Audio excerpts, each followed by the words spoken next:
Connective tissue को ही आगे continue करते हुए हम अब बात करेंगे फ्लूइड कनेक्टिव टिश्यू के बारे में। देखिए, फ्लूइड कनेक्टिव टिश्यू में हम ब्लड और लिम्फ के बारे में पढ़ेंगे। पहले आप इसके नाम का मतलब जानिए। फ्लूइड कनेक्टिव टिश्यू यानी ऐसा कनेक्टिव टिश्यू जिसका मैट्रिक्स फ्लूइड फॉर्म में है, यानी लिक्विड फॉर्म में है।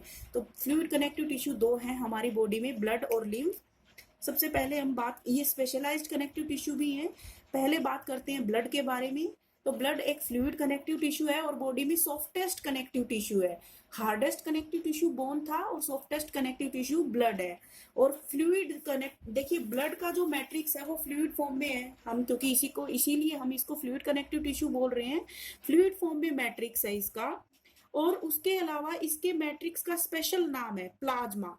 ब्लड में आपने सबने सुना होगा, हम अक्सर ये वर्ड बोलते हैं ब्लड प्लाज्मा। तो ब्लड प्लाज्मा एक्चुअल में है क्या? ब्लड प्लाज्मा ब्लड का ही मैट्रिक्स होता है जिसके अंदर फाइबर्स एब्सेंट होते हैं। अब हम जो फ्लूइड कनेक्टिव टिश्यू पढ़ रहे हैं, इनमें आपको दो चीजें याद रखनी है। पहली चीज तो ये कि इनका मैट्रिक्स फ्लूइड फॉर्म में होता है और इनमें फाइबर्स एब्सेंट होते हैं।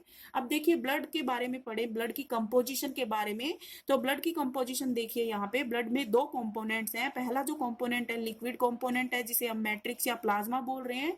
दूसरा कंपोनेंट्स है सेल्स या फॉर्म्ड एलिमेंट्स। तो प्लाज्मा के बारे में पहले हम बात करते हैं। ब्लड में जो प्लाज्मा है वो टोटल ब्लड का 55% होता है। और इसके अंदर कंपोजिशन, अगर प्लाज्मा की कंपोजिशन अगर हम चेक करें तो पूरी प्लाज्मा में 90% तो वाटर ही होता है। 90 या 92% इसके अंदर वाटर होता है। 7 से 8% प्रोटीन्स होते हैं। अब ब्लड प्लाज्मा में प्रेजेंट कुछ प्रोटीन्स के नाम आपको लर्न करने होंगे, एल्ब्यूमिन, ग्लोबुलिन और फाइब्रिनोजन। इनके नाम मैंने आपको यहाँ इसलिए लर्न करने के लिए बोला है क्योंकि देखिए इनका फंक्शन बहुत इंपॉर्टेंट है। एल्ब्यूमिन जो है वो ब्लड के ऑस्मोटिक प्रेशर को मेंटेन करके रखता है। ग्लोबुलिन हमारी बॉडी के अंदर एंटीबॉडीज बनाता है। हमारे ब्लड में जो एंटीबॉडीज होती हैं जो कि इन्फेक्शन से फाइट करने में हेल्प करती हैं, वो ग्लोबुलिन होती हैं। और फाइब्रिनोजन जो है वो ब्लड के क्लोटिंग में हेल्प करता है, यानी जब भी हमें कभी चोट लगती है, इंजरी होती है, तो उस समय हम देखते हैं कि थोड़े टाइम के लिए ब्लीडिंग होती है, फिर ब्लीडिंग स्टॉप हो जाती है क्योंकि ब्लड क्लोट हो जाता है। तो उस ब्लड क्लोटिंग में फाइब्रिनोजन का रोल होता है। इसके अलावा वाटर और प्रोटीन्स के अलावा ब्लड के अंदर कुछ मिनरल्स प्रेजेंट होते हैं, यहाँ मैंने नाम लिखे हुए हैं। Phosphate, sulphate, chloride, bicarbonate ion, sodium, potassium, calcium, ये सारे मिनरल्स ब्लड में प्रेजेंट होते हैं। न्यूट्रिएंट्स भी ब्लड में प्रेजेंट होते हैं। ब्लड में ग्लूकोज होता है, कोलेस्ट्रॉल होता है। इसके अलावा ब्लड के अंदर मेटाबॉलिक वेस्ट भी प्रेजेंट होते हैं। मेटाबॉलिक वेस्ट से क्या मतलब होता है कि हमारी बॉडी में जो मेटाबॉलिक रिएक्शंस होती हैं, जो केमिकल रिएक्शंस होती हैं, उन रिएक्शंस के जो एंड प्रोडक्ट्स फॉर्म होते हैं, जो बाई प्रोडक्ट्स उनमें फॉर्म होते हैं, वो भी ब्लड में प्रेजेंट होते हैं। दूसरी तरफ हम बात करें ब्लड के दूसरे कंपोनेंट की, सेल्स की, तो ब्लड में 3 तरह की सेल्स प्रेजेंट होती हैं, आरबीसीज, डब्ल्यूबीसीज एंड प्लेटलेट्स। आरबीसीज को एरिथ्रोसाइट्स भी बोलते हैं, डब्ल्यूबीसीज को ल्यूकोसाइट्स बोलते हैं और प्लेटलेट्स तो प्लेटलेट्स हैं। सबके बारे में पढ़ना जरूरी है क्योंकि आपकी बुक में सबके बारे में दिया हुआ है एनसीईआरटी में। सबसे पहले हम बात करते हैं आरबीसीज के बारे में। आरबीसीज या रेड ब्लड सेल्स या एरिथ्रोसाइट्स, देखिए इनका कलर, इनको रेड क्यों बोल रहे हैं? क्योंकि इनके अंदर एक पिगमेंट प्रेजेंट होता है जो रेड कलर का होता है, हीमोग्लोबिन पिगमेंट। इस पिगमेंट का काम होता है हमारी बॉडी में ऑक्सीजन को और कार्बन डाइऑक्साइड को ट्रांसपोर्ट करना। देखिए हर ब्लड कंपोनेंट का आपको फंक्शन मालूम होना चाहिए। अगर आपसे कोई पूछे कि ब्लड में आरबीसीज का क्या काम है, तो आरबीसीज हमारी बॉडी में गैसियस एक्सचेंज में हेल्प करता है, गैसेस के ट्रांसपोर्टेशन में हेल्प करता है। अनीमिया किसे कहते हैं? जब ब्लड में आरबीसीज की डेफिशिएंसी हो जाती है तो उस कंडीशन को अनीमिया कहते हैं।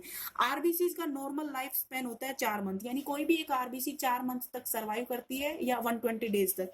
ये क्वेश्चन भी बहुत बार पूछा जाता है एग्जाम्स में, what is the life span of RBCs? तो आरबीसीज का लाइफ स्पेन 120 डेज होता है। 120 डेज के बाद जब आरबीसीज की डेथ हो जाती है तो न्यू आरबीसीज फॉर्म होती है, उनका भी लाइफ स्पेन 120 डेज होगा। दूसरी टाइप की ब्लड में जो सेल्स हैं वो डब्ल्यूबीसीज हैं, जिनको हम ल्यूकोसाइट्स भी बोलते हैं। तो ल्यूकोसाइट्स जो हैं, इनके अंदर कोई पिगमेंट नहीं होता। आरबीसीज में रेड पिगमेंट था, हीमोग्लोबिन। डब्ल्यूबीसीज में कोई किसी तरह का पिगमेंट प्रेजेंट नहीं होता। डब्ल्यूबीसीज का नंबर, देखिए आरबीसीज का नंबर जब कम हो रहा था तो अनीमिया होता है। डब्ल्यूबीसीज का नंबर अगर हमारी बॉडी में कम हो जाएगा, डब्ल्यूबीसीज का काम होता है इन्फेक्शन से फाइट करना। तो अगर हमारी बॉडी में डब्ल्यूबीसीज का ही नंबर कम हो जाएगा तो उससे क्या होगा, हमारी इम्यूनिटी वीक हो जाएगी। हमारी बॉडी की जो डिजीज से फाइट करने की कैपेसिटी होती है वो लोअर डाउन हो जाएगी। अगर डब्ल्यूबीसीज का नंबर इंक्रीज हो जाए, कब होता है पहले तो ये देखिए, डब्ल्यूबीसीज का नंबर इंक्रीज होता है इन्फेक्शन के केस में। हमने जैसा कि अभी मैंने बताया आपको, इन्फेक्शन से फाइट करने का काम होता है डब्ल्यूबीसीज का। तो जैसे ही हमारी बॉडी में किसी भी तरह की इन्फेक्शन होती है तो डब्ल्यूबीसीज का नंबर इंक्रीज हो जाता है। ये टेम्पोररी इंक्रीज होता है, क्योंकि जैसे ही इन्फेक्शन खत्म हो जाती है डब्ल्यूबीसीज का नंबर वापस से नॉर्मल आ जाता है। लेकिन कभी कभी ऐसा होता है कि कुछ जेनेटिक इम्बैलेंस की वजह से, कुछ जेनेटिक डिसऑर्डर्स में डब्ल्यूबीसीज का नंबर हमारी बॉडी में परमानेंटली इंक्रीज हो जाता है। और जब कोई सेल परमानेंटली अपने नंबर को इंक्रीज करती चलती है तो उस कंडीशन को हम कैंसर बोलते हैं।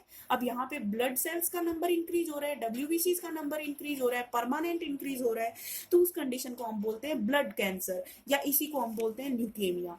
अब डब्ल्यूबीसीज को क्लासिफाई किया है यहाँ पे। डब्ल्यूबीसीज दो तरह की होती हैं, ए ग्रेन्युलोसाइट्स या ग्रेन्युलोसाइट्स।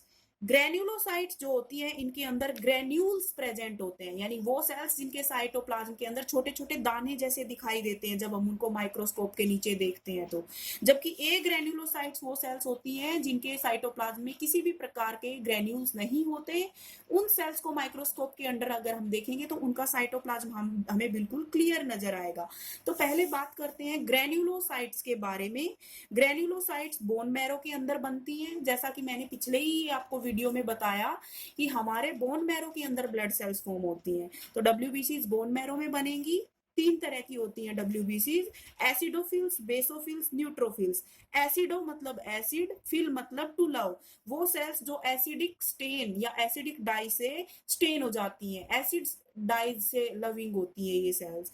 इनकी प्रॉपर्टीज देखिए, ये एंटी एलर्जिक होती हैं, इन्फेक्शन से ये फाइट करती हैं, मेनली पैरासिटिक इन्फेक्शंस को ये फाइट करती हैं, और बाइलोब्ड न्यूक्लियस होता है। आपकी एनसीईआरटी की बुक में इन सभी के डायग्राम्स दिए हुए हैं, थ्योरी में कुछ भी नहीं बताया है, लेकिन आप उनमें पिक्चर में देखेंगे बाइलोब्ड न्यूक्लियस, यानी वो सेल्स जिनका न्यूक्लियस में दो लोब्स प्रेजेंट है।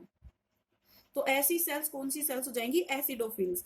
बेसोफिल्स देखिए, बेसोफिल्स हमारी बॉडी में एलर्जी कॉज करती हैं और सबसे कम नंबर होता है बेसोफिल्स का, और ये ट्राइलोब्ड होती हैं, या इनका जो न्यूक्लियस है वो एस शेप्ड होता है।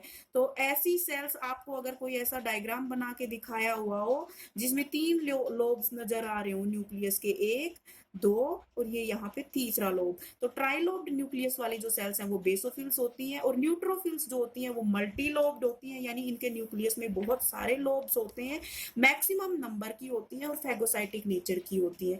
तो आपको एक एक प्रॉपर्टी तो जरूर याद रखनी है।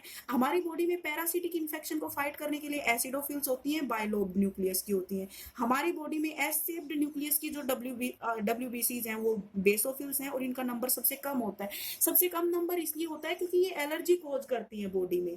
और न्यूट्रोफिल्स का नंबर सबसे ज्यादा इसलिए होता है क्योंकि ये फैगोसाइटिक होती हैं। फैगोसाइटिक का मतलब क्या होता है, सेल के अंदर जब भी कोई मटेरियल एंटर करता है, कोई हार्मफुल मटेरियल जो सेल के लिए नुकसानदायक है, उसको ये डाइजेस्ट कर जाती हैं, उनको ये एनगल्फ करके किल कर देती हैं। दूसरी तरफ देखिए, बात करें ए ग्रेन्युलोसाइट्स के बारे में, ये भी बोन मैरो के अंदर ही फॉर्म होती हैं, लेकिन बोन मैरो के साथ साथ लिम्फोइड ऑर्गन्स में भी ये फॉर्म होती हैं।